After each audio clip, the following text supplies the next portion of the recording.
Good evening. Good evening.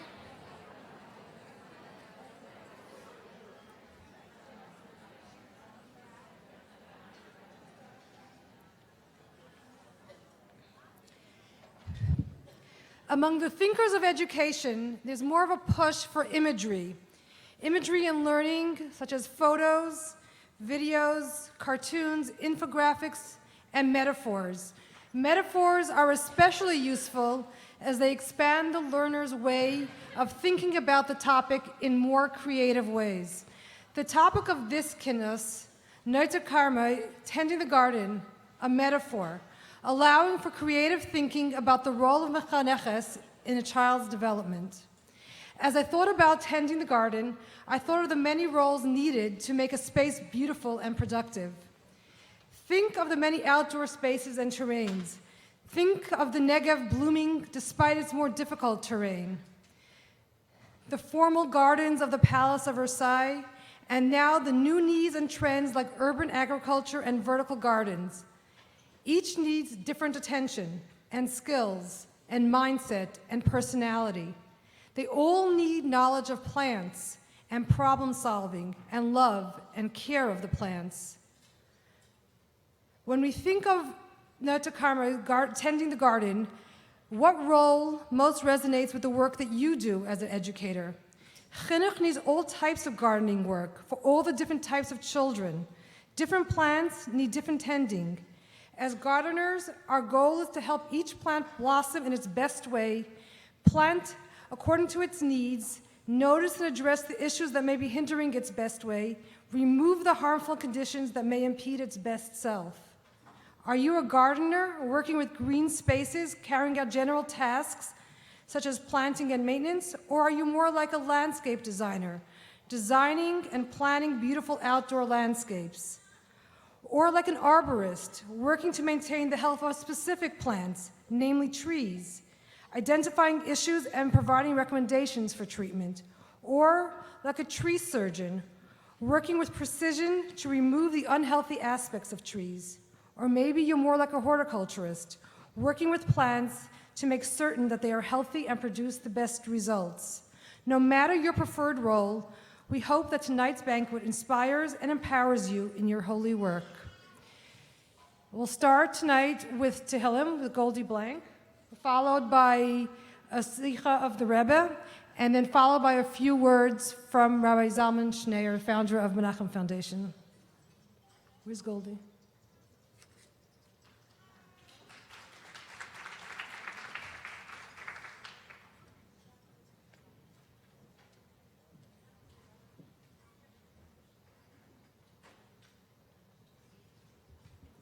Good Yom Tov, good Yom Tov. So it's actually Hashgacha Pratis that will be saying Kapitel Tehillim of the Rebbe today, because it was on Yud Beis Tammuz that the Friedrich Rebbe actually said that every chassid, every day, should say a Kapitel of Tehillim to draw down the schusim of the Rebbeim, and in order to draw down the R in a pneumius way. And later on, by Farbringen, the Rebbe explained that this meant the kapitel of the Rebbe. So, if anybody needs the schusim of the Rebbe, if every chassid needs to draw down the schusim of the Rebbe, how much more so those involved in chinuch? And it should be, like the Friedrich Rebbe says, as we say this kapitel, that we should be zeicha to bring down the schusim of the Rebbe in the pneumius way, and everyone should have a geula pratis and klelis. You can stand up, I guess. We're gonna.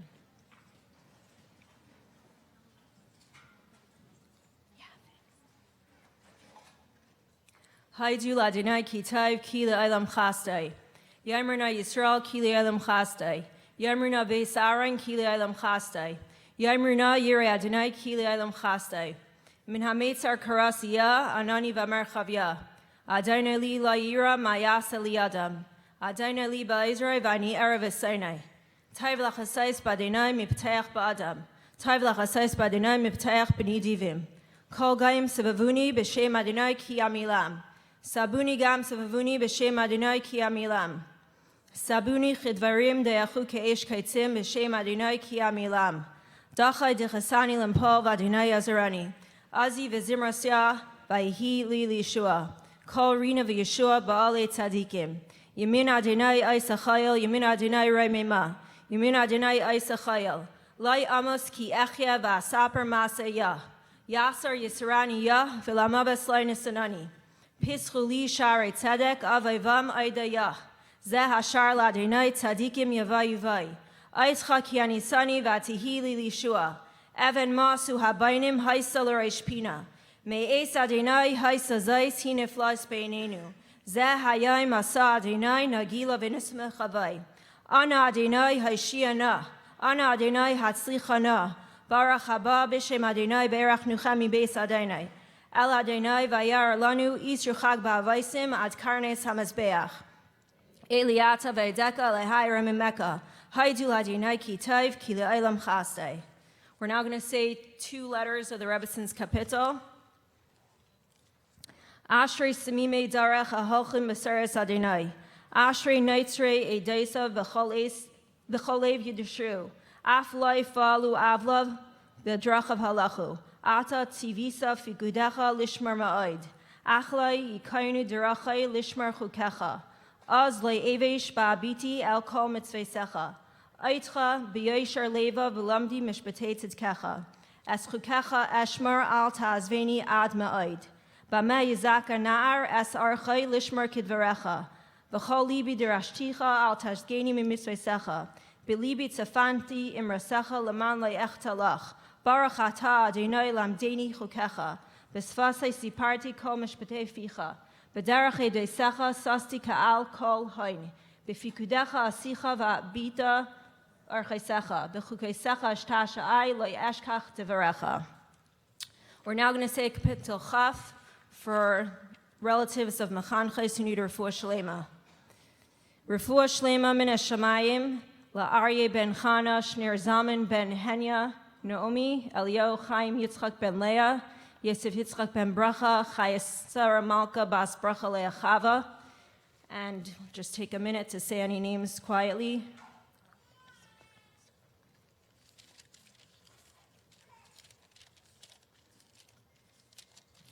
Lamnatseach Mizmar LeDavid, Yancha Adonai b'yom sari yisagafcha Shem Elihei Yaakov, Yishlach Ezracha mikodesh Metzion Yisadeka, Yizkar kol min chaysecha v'eilascha yidash nesela, Yiten lecha chavavecha v'chol atzascha yimale, Niranu b'shuasecha u'v'Shem Eloheinu nidgal, Yimale Adonai kol mashalisecha, Ati yadaiti ki Yeshia Adonai Meshicha Yaneu Mishmei Kadre b'gvuros Yesha Yaminai, Ela varecha ve'ela vasusim v'anachnu b'shem Adonai Eloheinu nasker. Hema karu v'nefalu v'anachnu kamnu v'nesaydad. Adonai Hashia hamelech yanenu v'yam karenu.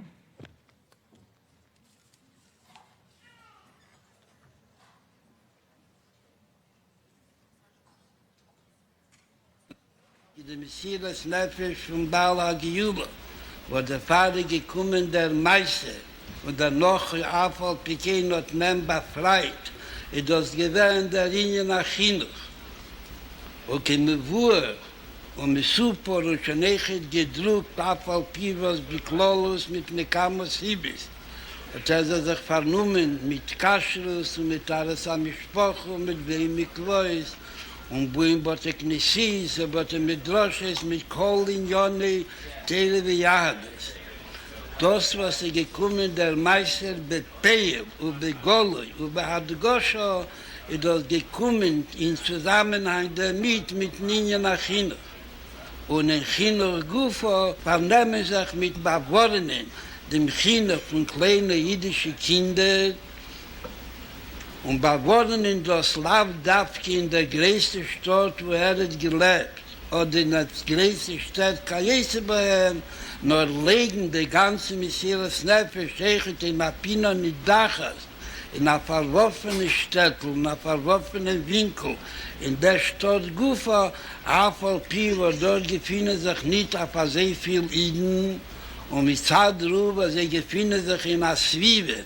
Von Nicht-Iden ist sich ein Sofika Achi Godel. Sie beschaß mit sich Meister Nefesh sein auf sehr Chinuch. Sie wird das haben ein Hemmschicht und ein Kiyum, wie bald als sie leben in einer Zwiebel, in einer Städtel oder in der Stadt Gufe, in einer Schule, wo dort sehr wenig Schemri Teiro Mitzvah oder gar nicht auch in Schemri Teiro Mitzvah. Wo dort sich gewähnt, der Riker hat Teine, als mir will Tonschenen in Jone Chinuch, darfen das Ton Jachre, als Joda Hana dem Chinuch bin Tevle Raum bin Marle Mosse. Schaß der Kind wird werden stehen, aber bald Seichel mit dem Gern zu verstehen, wird Reisklein mit Chirosse Achofschis, welchen derche will Reisklein zu Bacharte Bachayim, der Weg von Niedigkeit oder auch Manuel Islam, der höperdicke Weg. Nehmen kleine Kinder, beteilen jeder Hanna, dem Chilik von Tevera, und der Vater seiner oder der Seide, der Kajed oder der Bobbe, soll nehmen reinschmuggeln in Achede und geben ihm und erzählen ihm und lernen mit der Minion von Niedigkeit, ist das Heper von Frieden, Heper von Cherus und nicht mehr mit dem Kind, soll gehen in den Weg, noch jeder kann das Essklein. Und wissen, dass will das und dass meint das und wissen, Kolponim, wenn was sich. Und der Pfarrer gewähnt der Riker Teine. Und der Pfarrer gewähnt der Riker Meise. Und der Fune sechet verstandig, als ich was sie gewähnt, beikerne die Giulo, in das gewähne Geh, die in der Riker Meise gewähnt der Riker Giulo. Ist auch das, wenn es sich, wenn ich Kinder von kleinen Kindern, Fahrt Bar Mitzvah oder Fahrt Bas Mitzvah, oder noch kleiner. Als schön auf der Ruf darf man sich messer neffisch sein. Die als sie sollen bekommen dem Chinuch, was sie massiv, leid sehr Ätze mit Zies und leid sehr Pnimis am Neffisch, wo dämmelt werden sie auswachsen, ganze Kinder, nicht in zu spalten mit nachleikesten Benafschen Pnima, wie Kajezi Base, und nicht aufstellen sich verkämen nies wie Kuh, und sein Eche sicher mit selber Teve Bnei Yoda. A viele, wenn tut, a gute Sache, und ist sicher bei sich, als darf sich in der Ruf vernehmen. Bischass ist sicher, als wird Matzliach sein, und demult sein die Nivro, und mit der Nivro, mit der bestimmten Teva, Bischass ist sicher, als wird Matzliach sein, tut mit mehr Risus und tut das mit mehr Begeisterung und mit mehr Stille. Wie mir sagt, das kommt und meistens bekommt jeden, was meistens war. Hat mir nicht die Versicherung von dem Sipur Hagiulo, von dem Baal Hagiulo, als da noch Matzliach gewesen hat, gedauert ein Tag oder zwei oder länger, hat aber Matzliach gewesen, wie hat die Kach am gesagt, ist der Peris und Peris. Erst zwischen die, was einen nicht so tief war, zwischen den Istike, was einen da versammelt. Und da Peris und Peris sind da.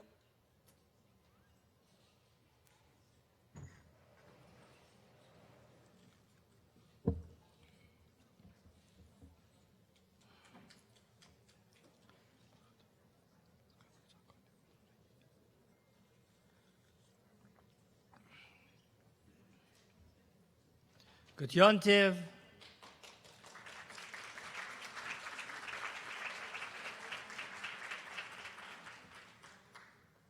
Yud Beis Tammuz. There's no better place to be than a room filled with chinuch. I am sure that the Rebbe is with us. Definitely the brachas of the Rebbe are with us. There's no way that we could have put together such a convention without the tremendous brachas of the Rebbe.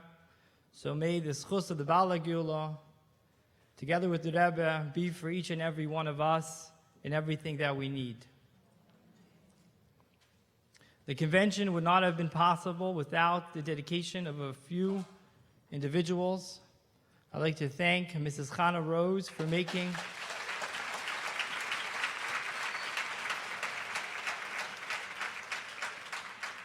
making the convention her own. I'd also like to thank Mrs. Eti Tolshevsky for ensuring every single one of us are here today and we have a room to sleep and everything else that she arranged. Also, we have with us Mrs. Allison Feldman,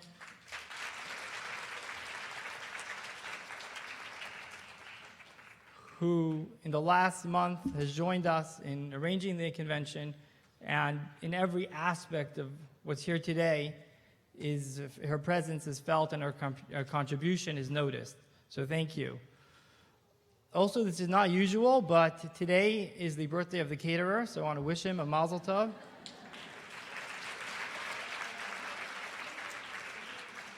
And a shnas hatzlacha b'kol, and next year in Yerushalayim.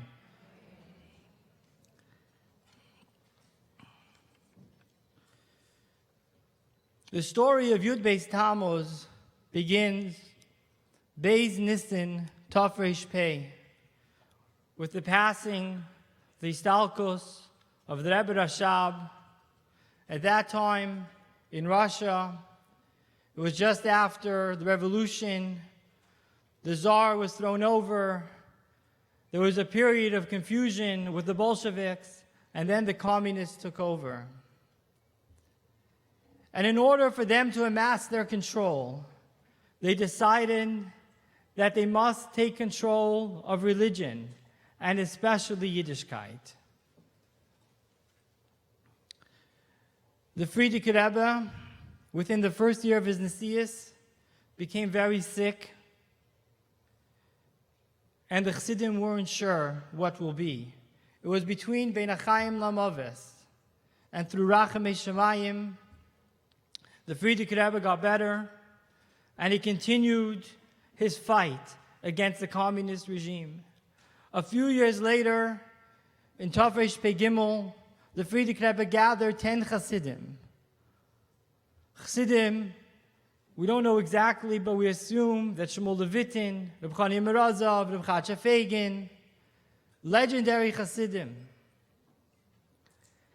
And together, they made a bond, they made a Christus Bris, they made a Shvuah, that they will go on Mesiras Nefesh to build and continue Yiddishkeit across Russia. And many of these Chassidim gave the ultimate sacrifice, the sacrifice of their life for spreading Yiddishkeit. But as we heard from the Rebbe moments before, that the main idea that the communists were after, they didn't care if they built shuls or built mikvahs or studied Torah with adults. What the communists were after was for the chinuch of young children, especially before bar and bas mitzvah. The Rebbe goes further to say on Gimel Tammuz Tavshin Nun Aleph that had the communists been successful, then not only would they have taken the life of the Frierdiker Rebbe, but the entire activities of Lubavitch. That means the continuous chain from the Alter Rebbe to the Frierdiker Rebbe, and everything that the Frierdiker Rebbe was doing with the Chassidim would end. And the Frierdiker Rebbe went on Mesiras Nefesh and jeopardized all that just for the sake of being mechanech young children before bar bas mitzvah.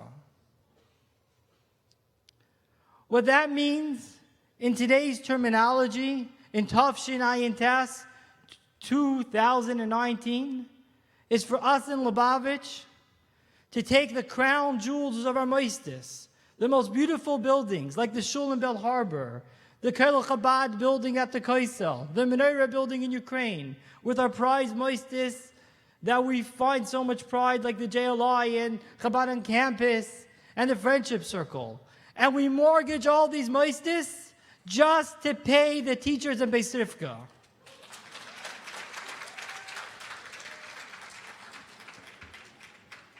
But this is true. This actually happened. In the early 40s, during the time of the war, in 1942 or 1943, Torah Vadas was going through a very hard time until the financial officer of Torah Vadas was ready to give up. He couldn't continue. It was a time of war, intense poverty. And there was a loan on the building, and the bank was going to pull the loan. Last minute desperation, he put an ad in the paper and said, help, I'm going to lose the yeshiva. If Shmuel Kislevich tells the story, he was part of the Anhol of Torah V'das, and that's how we know what happened. The head of the financial office gets a call from the Frierdiker Rebbe's office and asks, how much is the loan? How much money do you need? And he thinks the Frierdiker Rebbe just came from Europe, lost everything in Russia, and lost everything in Poland. What can he offer Torah V'das?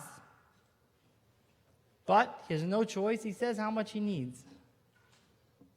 The Frierdiker Rebbe sends the next day one of his secretaries and comes to the office of Torah V'das and says, here is the money that you need.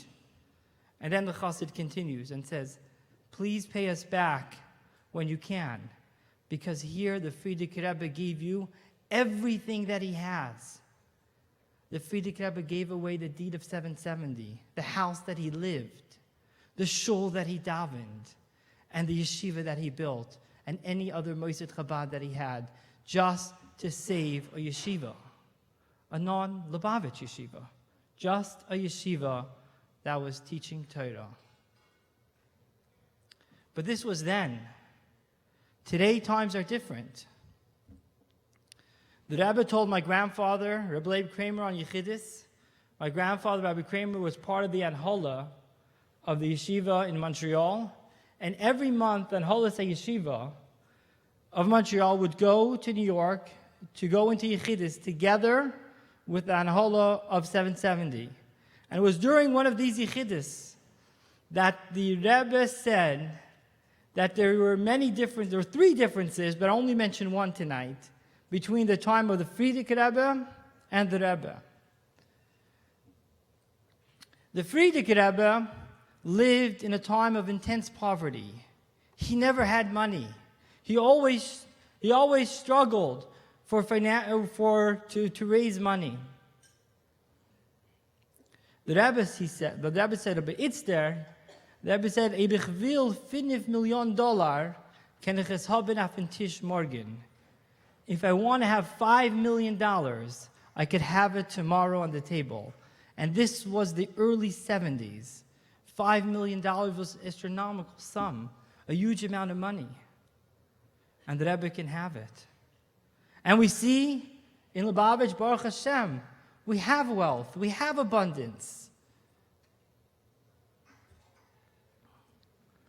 In 1986, there was a couple, a Lubavitcher couple from Australia, Michael Mayer and his wife, Mrs. Goldhirsch.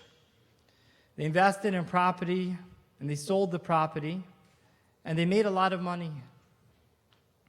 And they decided that they will take $1 million. It's 1986. $1 million goes a long way. It still goes today, but then it goes much further.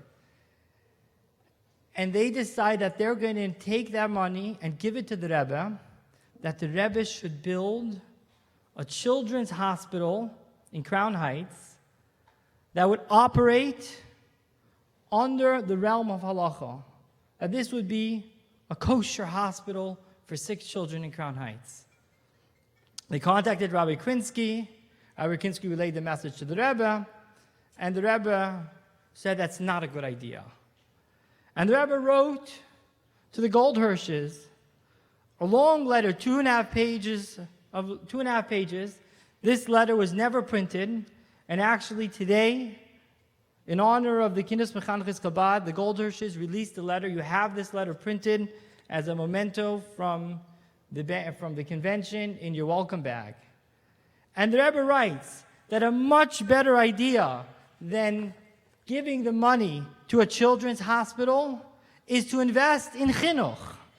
Because aside from other practical considerations, says the Rebbe, the best way of implementing your intention and to achieve even greater results is to apply your contribution to Torah true chinuch.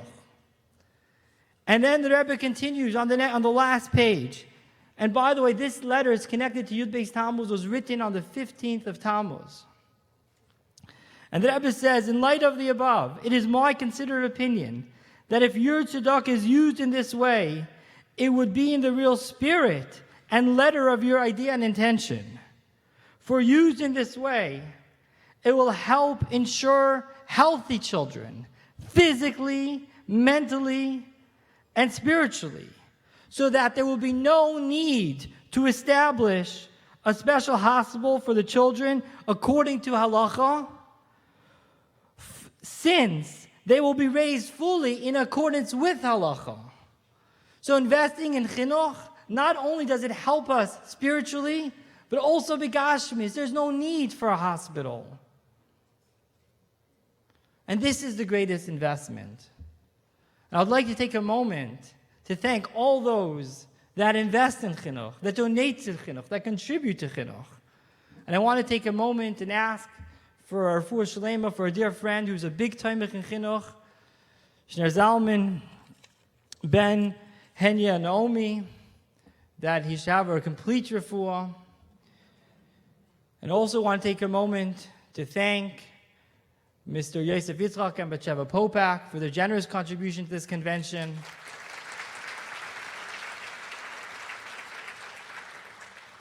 And lastly, I would like to thank a dear friend, Mr. Allen and his wife, Lori Zackelman, who they have made it their priority that their tzedakah should go to build chinuch. They are true stewards in the Rebbe's garden. They are the ones that believe in every single one of you and the role that you play for chinuch.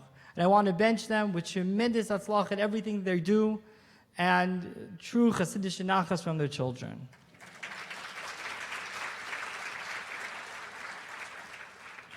This is the times that we live in. We have great abundance. We have great wealth. But what are we going to do with our abundance? What are we going to do with our wealth? The Rebbe says the best investment possible is to invest in chinuch. And each one of you have made that investment, have made that Mesiras Nefesh. Today, we don't have to give up our life. We have to live our life. And each one of you, each mechanech and each mechaneches has made the ultimate Mesiras Nefesh, to live their life, to dedicate their life, to be mechanchim. The Rebbe has said that the call of the hour, the most important thing today, is the chinuch of our children. But when the Rebbe said it, many of us may have not heard it. But today, in our time, in Tov Shnai Tes, we all know that is to be true.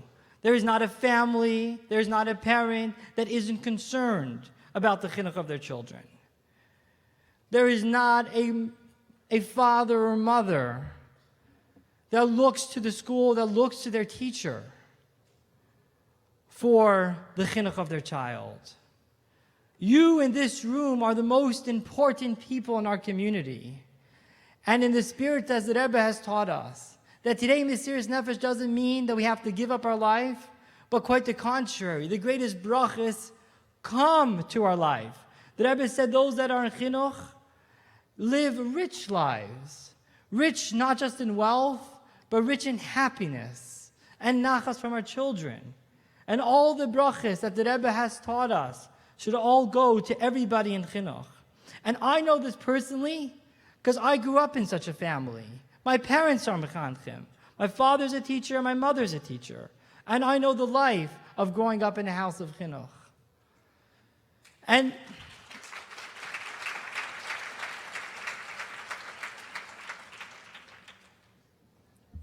so let us together, as far as the voices of this kinos, and all of us that have invested in chinuch with our feet and involved in chinuch, let us declare that on this day, on Yud Beis Tammuz Tov Shnai Tes, chinuch should be the greatest priority in our community. Not because it needs to be, because it has to be.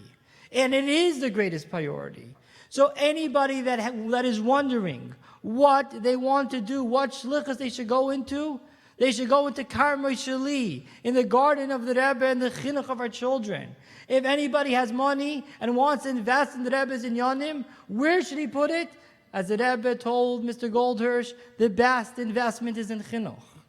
And together, through our collective efforts of chinuch, may we be zoicha to the ultimate chinuch, into what we're all striving for, to the inyan of dir b'tachtoinim, with the coming of Mashiach, when we'll be together with our Rebbe and say, Ru'u Gedulim Shegedalnu.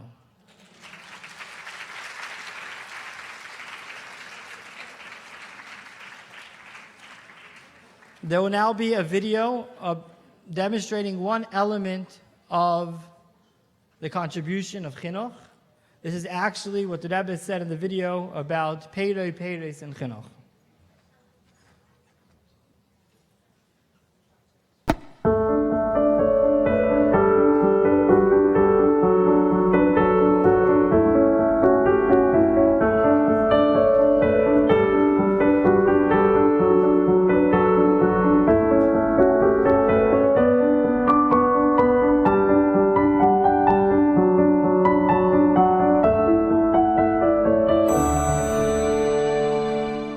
Nur because der Kind, den Talmid und Talmider wächst mit sie echt zusammen unter der Kernbuch, was man von Chinuch, was man in ihm eingesehen und unter der Kernbuch bringt noch Peris zu Peris, sie wachsen echt davon.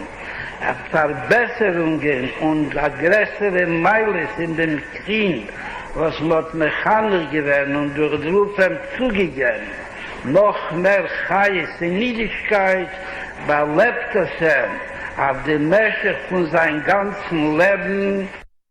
The teacher who inspired me to teach is Maramashi Lipsker from South Africa. She has been an incredible inspiration in my life, in my teaching. A teacher that inspired me to teach is Mrs. Bracha Landau from Beis Chomesh, Toronto.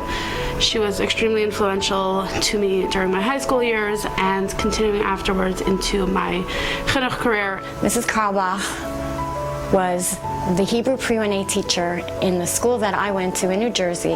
When I sat in her class, I don't know how many students were in that room, but I felt like I was the only one.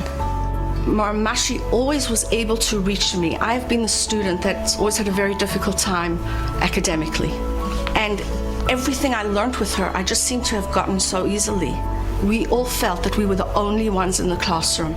Throughout my time as a student, I felt that there were 5 or so people, teachers, who loved me for who I was, and growing up that was really important to me. The most important message I'd like to impart to people considering going into chinuch is that you need 2 ingredients. You need to be passionate about the material, and you need to love children. Because more than the Aleph Beis and the Nekudos, more than the quadratic equation, more than the pasuk of Chumash, what they will remember is the love that you brought to their classroom every single day. Never underestimate the impression you have on a child. Even the way you walk into a classroom, even the way you smile, write on the board, even the colors that you choose, they're taking everything in like a sponge. I think that the best thing to give our students is an unconditional love, but at the same time wanting more for them. I remember that when she taught Parsha, each week she would take a different child on her lap and hold that child while she taught the Parsha. So she was teaching us, I love you and I love Tyra, and you will love Tyra too. I see my primary role as a teacher to be what Mrs. Landau taught me, which is that the first step of being a teacher is to see the needs of your students and to connect with them on that level. Mrs. Karlbach, firstly, I owe my ability to read Lashon Kodesh to you. So anything that I can learn and any davening that I do is to your credit and your zchus. And my love for this profession, which you instilled in this little 6-year-old. One of the people that I felt was most influential in my life, and I've only realized it recently, is Dina Gorkin. And I think that that's because she's one of those 5 people that I feel loved me for who I was when I was a teenager and wanted more for me. When I hear that students of mine have chosen to go into Chinuch, it makes my heart swell that they found this to be their shlichus, that they realize that they have something to give to the next generation. If any of my students ended up in Chinuch, I'd look at them and say to them, there's a lady oceans away who inspired me, and therefore I inspired you, and you have to thank her. When I applied for the job at Lamplighters, during the interview process, I had to read 4 different texts, and one of the texts was the Frierdiker Rebbe's mimer on education. And he speaks about how people who are teachers should be people who have a talent for teaching, and how they're supposed to emotionally understand their students and love them, but also want more for them. I recall a time when we were offered shlichus, and I wasn't sure whether I wanted to go, because it was not really a community. We were going to be part of starting up the community. I really doubted myself whether I could do it. So I actually spoke to Marmashi, and I said, Marmashi, these are my challenges. And I remember her looking at me, and with love and a certain command, she said to me, that's not how you go on shlichus. You go on shlichus knowing the Rebbe is there with you. And I did. I went to Arizona and I started a preschool there. Der Mond frier und erklärt viele Mal, ist Chinuch, ist eine Sach, was das erste Peris. Und Peris, das in Zugabe, auf der einmalige Zugabe, was man gibt zu dem Talmid und die Talmido, gibt man sie echt zu, a Teistris, a Zugabe, was halt in ein geben Peris und Peris. Wo der Funne verstandig, als Eber viele mit darf sich anstrengen, gedei zu geben noch mehr und noch mehr in der Erziehung und in dem Chinuch von den Mudrochim und Mudrochim ist alt gedei, warum das trug der noch Peres, Seif Kol Haderis. Finishing this year really left me with a feeling of excitement to continue doing this for many years to come, and to give over this connection and this love, and seeing every student for who they are and where they are in the classroom and in life, and to continue passing on this gift of education to whoever walks into my classroom.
Ladies, first we'll start off with the lost earring. Anyone lost this beautiful earring? Small, mini hoop earring. Chana Rose will have the earring.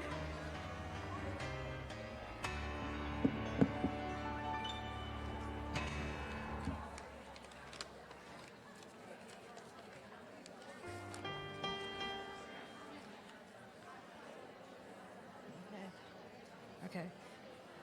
For the next part of our program, we'll talk about different perspectives of Chinuch, of Chabad Chinuch. We all come from our different backgrounds and we connect to Chinuch and our roles from Chinuch from different ways, as we saw earlier in the video. Different people have different inspirations for their role in Mechanchos. We spoke earlier in some of the workshops about how different people connect to the learning. And so here we'll hear from 3 different mechanchos from different ages, teaching different ages and different stages and different backgrounds and contexts to their roles of mechanchos. We'll start with the 3 presenters, and then we'll go into our music, and so that is the next little bit. Our 3 presenters will start off with Davina Shapiro from Camarillo, California. Davina is the youngest of our teachers, teaching the youngest of our children. Davina is teaching at Gan Camarillo, and we'll start with Davina. Then we'll be followed with Mrs. Iti Chazan, who started her shlichus in Brazil and now continues her shlichus in chinuch and schools in Brooklyn and in New York, in and out of Lubavitch, teaching children of all ages. And lastly, we'll hear from Rachel Holzkenner, who's the co-director of Chabad of Los Angeles in Florida, teaching in high school at Beis Chana LEC and at Beis Chaya Academy in Coral Springs. She lectures extensively on topics of Kabbalah and feminism and its application to everyday life. Lastly, our music interlude is with, forgot. That's when you don't write things down, what? Chaya Bracha Rubin from Albany, who teaches through creativity and art and music, and we look forward to all of that. So, Davina.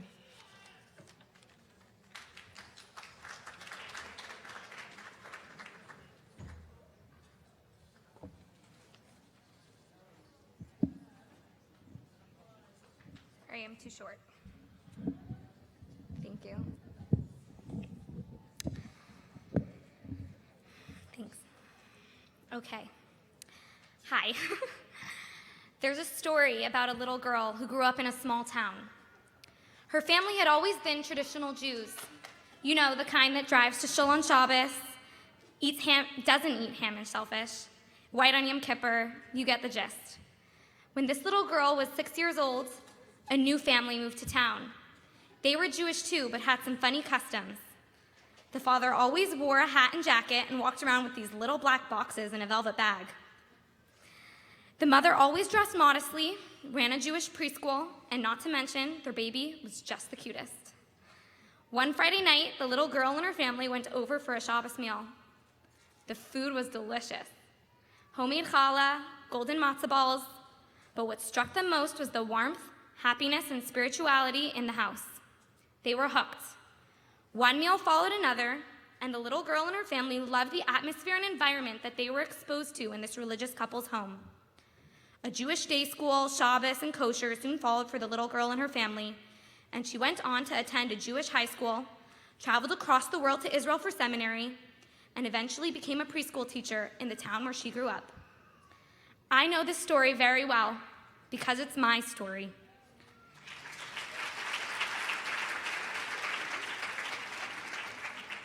And as this little girl can attest to, there's nothing more special and welcoming than the environment I was exposed to in the home of Chabad Shluchim. I was exposure. What is exposure? When I think of the word exposure, it seems like a very passive word. It's nothing forced, just an environment that you come in contact with. In other words, while it is there, it's not the main focus, but something to be soaked up, kind of like the way people tan. It doesn't happen overnight. As a young child, I was exposed to Torah, Hasidic values, and the warmth of Yiddishkeit from the Rebbe Shluchim. In the last 2 years of teaching preschool, I've learned so much about the importance of exposure when it comes to giving over skills in all areas of education. In our school at snack time, the Moors are encouraged to sit and eat their own snacks together with the children. I really like to bring healthy snacks. I like seaweed, edamame, jicama, and green beans. The first few months of the year, my students would look at my snacks with kind of weird looks on their faces. Some would ask to taste, some said, ew, and some just looked curiously. A couple months into the year, I decided to bring extras and offer my snacks to the children. Surprisingly, 9 out of 10 of them were relishing to taste it. They didn't have to taste. It was just an offer for them to see what it could be. Almost all of them were excited to take a bite and see if they liked my edamame and jicama. Majority of them actually enjoyed it and asked for more. So many times this past year, I watched all of my students devour jicama, green beans, and seaweed, and I even offered it as an incentive. Everyone who puts a bike away gets a piece of jicama. Literally, I felt like a super mora. My kids are cleaning up and they're eating healthy? Yeah. These are kids whose parents claim they're picky eaters. What did I do differently that created the positive attitude towards healthy snacks? I simply exposed the kids to myself eating those healthy snacks in a safe and positive environment. I believe that exposure and role modeling are important and integral for every skill that a child will learn in preschool. Apropos, I didn't know this when I wrote this, but the Frierdiker Rebbe shares in the famous Sefer, Klalei Chinuch v'Hadracha, a defining difference between a melamed and a mechanech. A melamed teaches a child information, or, as I'm going to put it, hard skills. A mechanech is an educator who works with a child's deficiencies, character flaws, soft skills. And what I found out is that when I adopted the mechanech approach, the melamed job just falls into place. What does that mean practically for me? My big focus is on soft skills, on midais, personal characteristics that enable someone to interact in peace and harmony with others, or, on a preschool level, waiting our turn, problem solving, and listening to our friends. When I set goals for the children in my class this coming year, these will be my main focus. These midais are the bar that my students need to reach in order to succeed. Once the child is exposed to the teacher's gentle guidance in working on their flaws, they will automatically be more receptive to learning new information. And it took me some time to realize that. When I started teaching, I was coming from the melamed perspective. My focus was much more on the hard skills, the skills with easy-to-see milestones, like letter and number recognition, number sense, and fine motor control, like writing.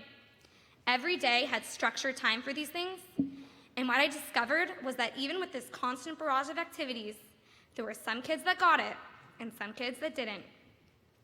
And what I realized is that these children weren't ready for this knowledge, because they were missing a strong foundation of these soft skills. So I dialed it back, made a little less structured environment, and saw some amazing things happen. Now don't worry, we still learned alphabets, played number games, worked on our fine motor skills, but I switched my focus to praising a child's hard work and effort, even if he didn't finish what he was doing. Constantly writing mitzvah stickers to send home, kind of like reverse mitzvah notes, when I saw someone helping a friend, and giving the children a sense of ownership over the choices, both good and bad, that they made. Now, this approach was much harder for me because I was missing the concrete milestones and personal satisfaction that hard skills gave me as a teacher. There wasn't a list I could check off. David completed A, B, C, nope, none of that. But when I let go of this pressured hard skills environment, I saw the kids grab on. In my pre-K class, every afternoon, I put out centers for Limudei Chol subjects, like letter recognition, math, but I try to put a bigger emphasis on play-based activities so that my children can develop these soft skills. And in general, the kids really enjoy them. But right before Pesach, I had one child come to me consistently every day and tell me she was bored.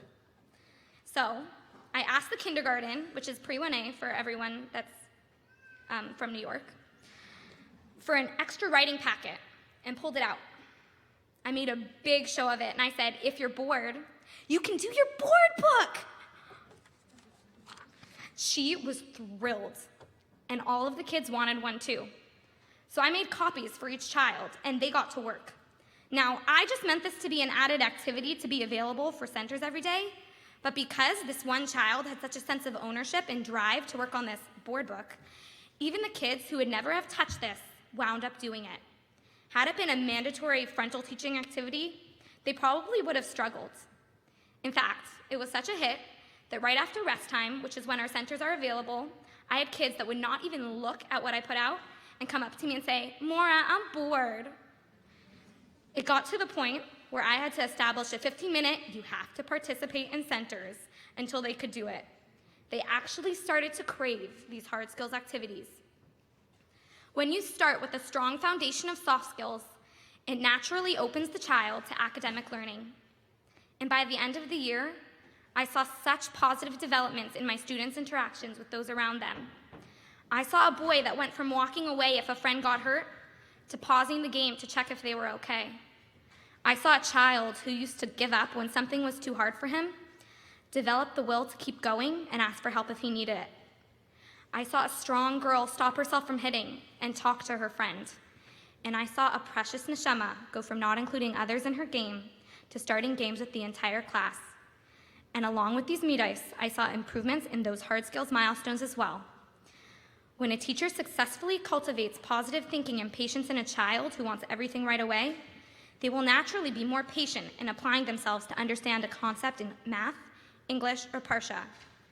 When a teacher successfully opens up a child's heart to being more compassionate with their friend, they'll naturally be more sensitive to the importance of what they are learning. I believe that true chinuch isn't about the Chumash or Aleph Beis we've learned, or the intricacies of every Yom Tif, although these are important, and we know that there is intrinsic holiness in all of these details. But first and foremost, chinuch is about helping to develop a child's midos. There's a famous pasuk in Mishlei that says, Chanech lenar al pi darkai gam ki yaskin layaser mimena.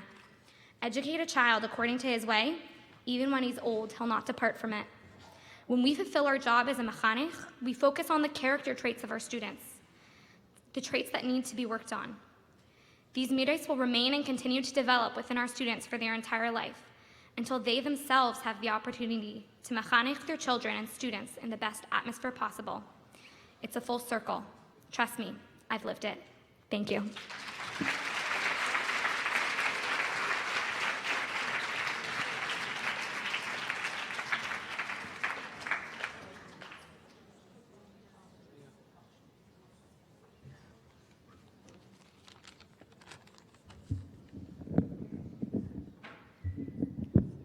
Good Yantif. Dina stood at the edge of the room because it was her turn to have a talk with her 12th grade mechaneches. I was told that Dina is a zero. Zero in hashkafa, zero in learning, and zero socially. I know it's not a Chabad school, but I was shocked. How is it possible for a principal to label a student as a zero? You can believe that she was sitting at the very edge of her seat. And I said, Dina, I want to make a bet. A bet? You are going to get a 98 this first term in Chumash, 12th grade course. Have a nice day. You're done. Have a nice day, 98. 3 months later, Dina averaged a 98 on her first term report card. And she said, Mrs. Chazano, it's my turn to talk to you. I am going to school for 14 years. For the first time in my life, you exchanged mussar speeches and negative criticism to positive momentum, to motivation, to expectations. Oh, you're Chabad. Thank you for giving me back my life again. What is Hasidic chinuch? The Rebbe says is that when we, as a teacher, feel the responsibility of our students to reveal the kedusha of their neshama and plant a tree. One day, I was asked to give a model lesson. I think it's the first time since Morakan and Beis Rivka. And there was a rabbi and a lady principal. And I wrote on the board, Nosei, the topic, Matara, the goal, Hora l'chayenu hayom yomis, and then QQQ for the 3 questions. And that's basically the routine of every day to tie the lesson together. After the model lesson, the rabbi says to me, so, do you know Bloom's taxonomy, invisible thinking, lesson design, overarching objectives, and backward design, which had a different name back then? And when I nodded that yes, he said, I noticed what you used in the classroom, but when I went to check again your resume, I saw that you never went to college. Where did you get your education from? And so he's not Lubavitch, and it might have cost me my job, but I said, all the chinuch that I know is from the Rebbe's Likuti Sichos, Maimarim, Tanya, Likuti Deburim, and the Igris Kodesh. You are an educator from the Hasidic philosophy. If you can combine Hasidus, with the purity of the neshama in real, genuine education, you are hired on the spot. One day I was called down to the office, and the principal said to me, I received your note. It was 3 lines. She said, thank you for your thank you note. You cannot imagine how this warmed my soul. Now let me just explain. I, as a principal, never get thank yous. But sadly, I never give them either. So I called you into my office today because I would like you to teach me pretty words and opportunities of when I can thank and express my gratitude. Actually, you know, like in your roll book, you have one of the marks is the letter C. C stands for compliment, and every week I check to make sure that each student was complimented enough times. And that's what you're Chabad, Lubavitch, Kiruv Levaves. That's what I need to do. And then I was called down at a different opportunity. Basically, I'm teaching from 6th grade to 12th through seminary. And a different principal says to me, I'm just going to notify you that I am going to expel one of your students. And I asked her, how big are your shoulders? Okay, fine, I'll think about it. That night I wrote into the Rebbe, and the Rebbe gave a very famous answer. When there's Te'eles HaYachid and Te'eles Harabim comes first. However, there's a string attached every time I read one of these letters with the same message. But do everything in your power to save the individual. And so the following day, when I showed her this letter, she said, I'll think about it. And then a few days later, she says to me, it's ridiculous. In the morning, the kids are angels. In the afternoon, it's a zoo with animalistic behavior. They don't even respect me. I'm going to expel her. And I thought to myself, but how can she? This is a child who is called Meshichai. We know that the Rebbe gets very immersed and absorbed and passionate. So when it was 150 years of the Alter Rebbe's Istalkos, every single letter of the Rebbe, no matter to whom, no matter what the content was, it's 150 years of the Istalkos of the Alter Rebbe. Yud Beis Tammuz, it's Chag HaGeula, Bala Simcha, Baal Mesiras Nefesh, no matter the content, no matter to whom, because the Rebbe was totally immersed and absorbed in this message. And then the Rebbe, of course, whose whole mission of creation which is Mashiach, Mishichai. David HaMelech says, Al tigu b'mshichai. Mishichai are children. The Rebbe explains in Nun Beis that Mishichai are children. Tinai kishal beis rabban. You want to expel Mishichai?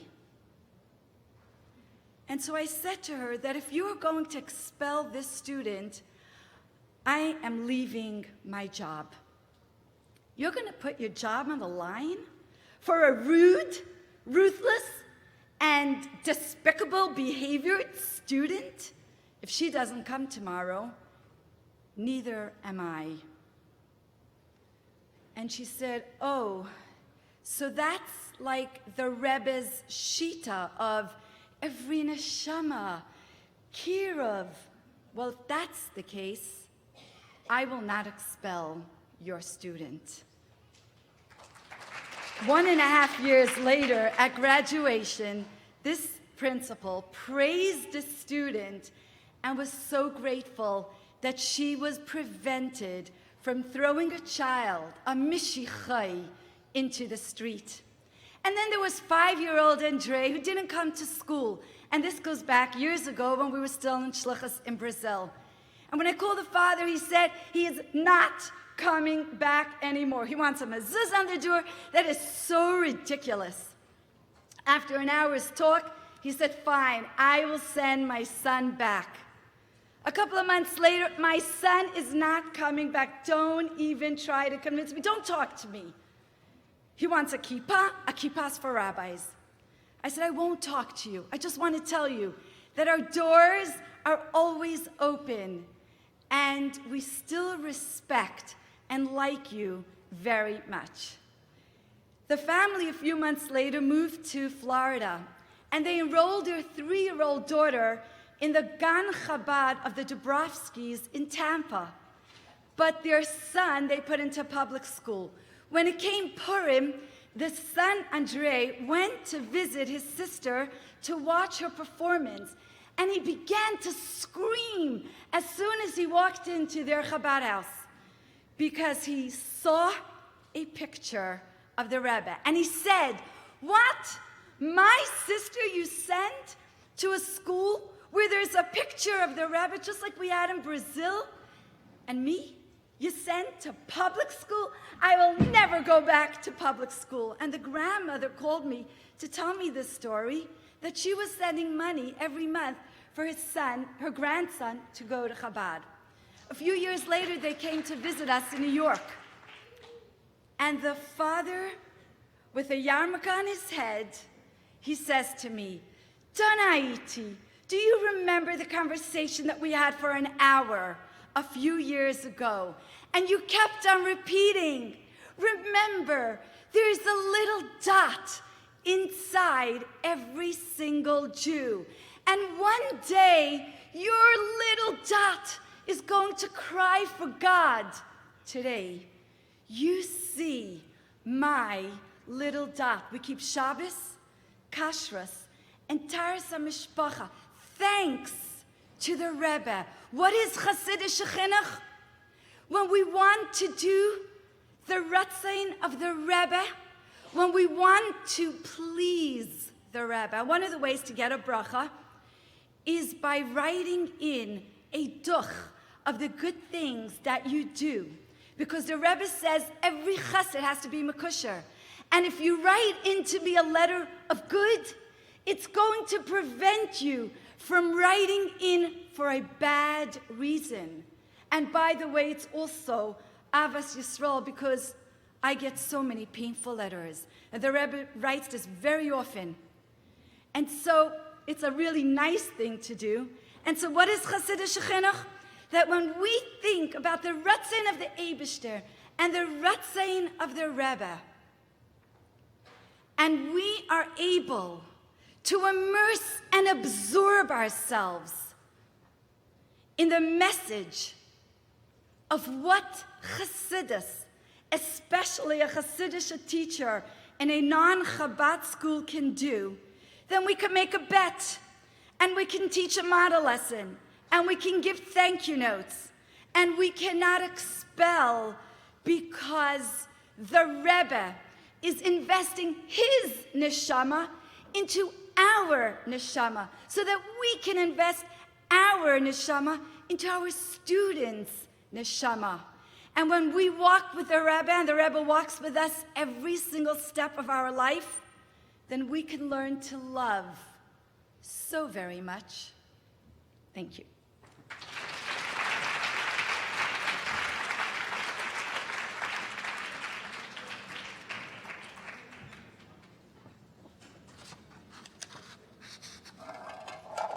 Thank you.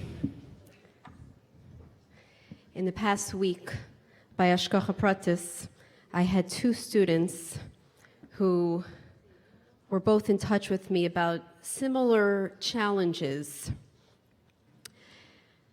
particularly a relationship that they were entangled in that they knew wasn't the best for them, but were having a very hard time extricating themselves from.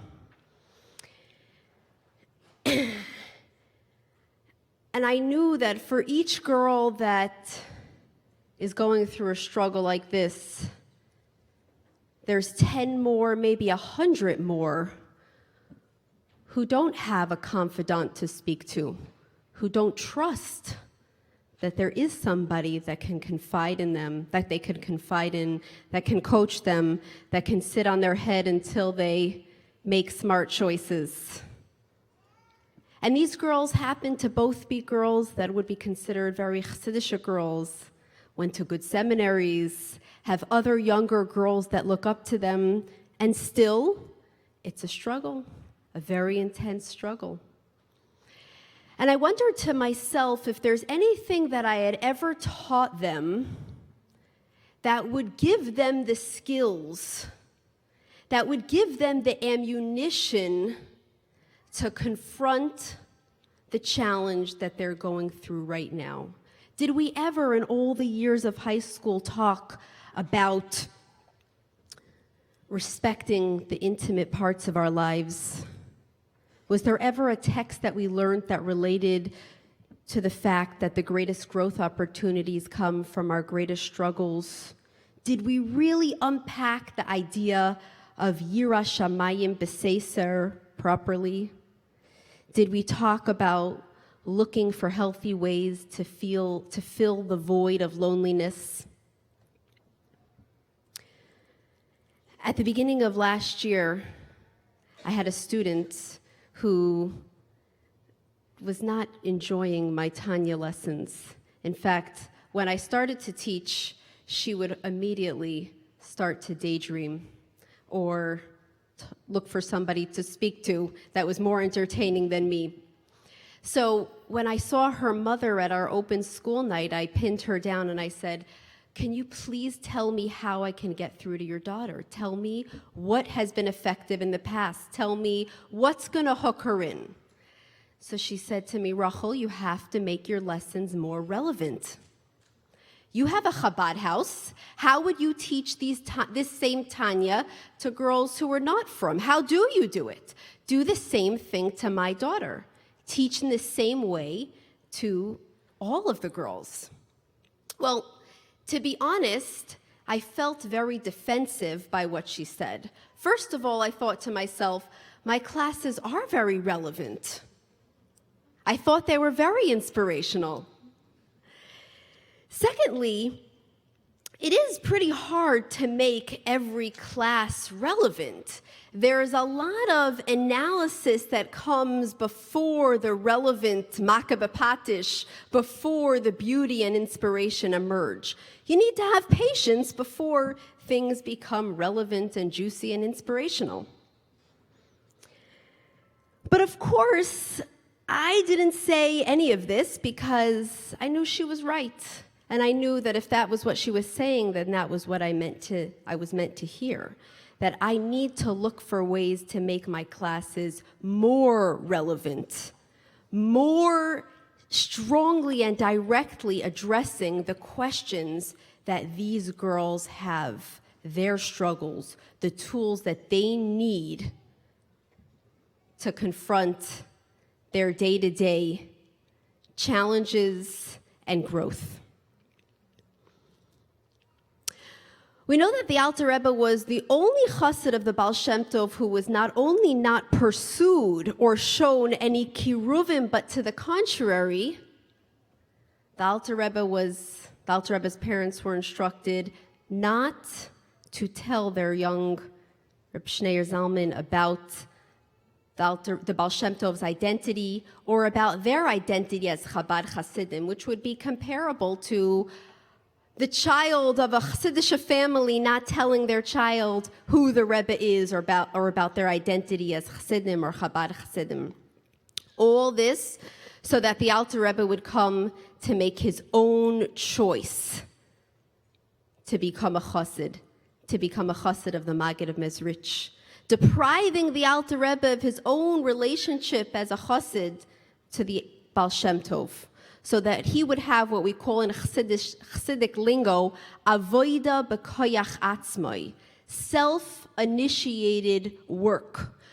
So important was avoida b'koyach atzmai to the Alter Rebbe's process that Chabad Hasidus was based on this work of a chassid learning to do the process of hisbonenus so that he can develop his own mature emotions and inspiration and be resilient in any circumstance, and even when his Rebbe is not close by, to give him that surge of love and inspiration and Yira Shamayim and Simcha. I think that today this becomes even more relevant in a time where the girls and the boys live in an era where temptation and distraction is so much the name of the game and so accessible, and we cannot rely on social pressure to help them make good choices. After they walk out of the door on that last day of high school, there are no infractions and no detention that are going to help them to dress in a way that's befitting to their identity as a Bas Chabad. And the only thing that's left is the values, the insights, the intellectual and emotional shifts that we were able to teach them through the learning. Now, I personally find it hard to see how to create every class loaded with relevance, because a lot of learning is about organizing and analyzing information. And today in the workshops, we learned how stimulating and fun that could actually be. But ideally, it should all circle back to learning meaning and relevant insights about life through Torah. A fresh lesson, a new and deeper perspective. Now, probably for our students to be receptive to hearing, to opening their heart to a moral insight, there needs to be a feeling of safety, respect, non-judgmentalism, and lots of love. Those thick chords, chevle, avoisois, ava, that can help a Jew, that could help us be makarvon la Torah. And that itself is a lesson, a lifelong lesson, how we treat our students. But at the same time, all of that is creating an open pipeline for us to transmit the ammunition of resilience that they need for life. And it's hard. Sometimes it's hard to find relevance in a parak of Chumash, even a parak of Tanya, even a Sicha. Sometimes it takes a lot of work to bring it lamata me'asar tzfachim, to make it something that a student will feel, that is a meaningful insight for me. That's useful. You're talking to me, the millennial in 2019. But that's the work that we need to do. That's the work that the Rebbe taught us by bringing everything, even the most remote pasuk or Gemara, to be something that is the most delicious food for our mind, food for thought, and healing for our heart. Sometimes it takes opening up a dialogue to hear what the students think about the learning moment in the text. Stories are an awesome way to bring across a point, and sometimes having the courage to share my own process about a particular point of struggle and growth. I think that my resolution for this year is going to be to choose a few values that I feel are most pertinent and useful for teenage girls, that will serve them well in life, and make sure that I can unpack them and have them emerge again and again in an organic way through the learning and to reinforce them. Because at the end of the day, I want my students to know that Torah and Hasidus have all the insights and tools that they need to better their lives, to be happy, to experience optimal pleasure, to overcome the struggles that life presents, and they don't need to look anywhere else.